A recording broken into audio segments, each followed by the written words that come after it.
guys, TCS NQT test வந்துட்டு பெய்டா ஃப்ரீயான்னு நிறைய பேர் கேட்டிருந்தீங்க. ஸோ அதுக்காக தான் இந்த ஒரு ஷார்ட் வீடியோ வந்து நான் மேக் பண்ணியிருக்கேன். ஸோ பெய்டு அப்படின்னு எடுக்கும்போது பெய்டு NQT நீங்கள் எடுக்கும்போது நீங்கள் அட்டன் பண்ணும்போது உங்களுக்கு ஸ்கோர் கார்டு வந்து ப்ரொவைட் பண்ணுவாங்க. ஸோ அந்த ஸ்கோர் கார்டு மூலமாக நீங்கள் TCS மாதிரியே இருக்க பல டாப் ஐடி கம்பெனிஸில் அந்த ஸ்கோர் கார்டை நீங்கள் காட்டும்போது நிறையா ரவுண்ட்ஸ் வந்து நீங்கள் ஆப்டிடியூட், ஹெச்ஆர், டெக்னிக்கல் இதெல்லாம் அட்டன் பண்ணாமல் உங்களால் டேரெக்டாக இன்டர்வியூ போய் பிளேஸ் ஆக முடியும். பட் ஃப்ரீ NQTன்னு நீங்கள் போகும்போது உங்களுக்கு வந்து இப்போ நீங்கள் TCSல வந்து அந்த டெஸ்ட்டு நீங்கள் அட்டன் பண்ணுறீங்கன்னா உங்களால் TCSல மட்டும்தான் இன்டர்வியூ அட்டன் பண்ண முடியும். ஸோ உங்களோட ஸ்கோரை பொறுத்து இது வந்து வேரி ஆகிட்டே இருக்கும்.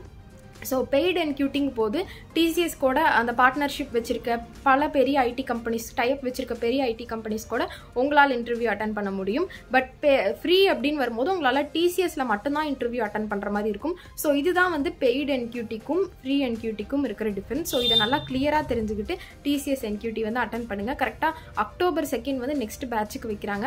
இந்த October 16 வந்து ஆல்ரெடி லிங்க்ல வந்து ரெஜிஸ்டர் பண்ணியிருந்தவங்களுக்கு இந்த September 16 வைக்கிறாங்க.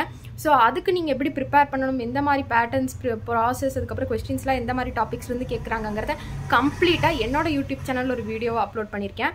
அதோட லிங்க்கும் நான் டிஸ்கிரிப்ஷனில் கொடுக்குறேன். மறக்காமல் அந்த வீடியோவை பார்த்து யூஸ் பண்ணிக்கோங்க. நெக்ஸ்ட் வீடியோவில் பார்க்கலாம். பாய்.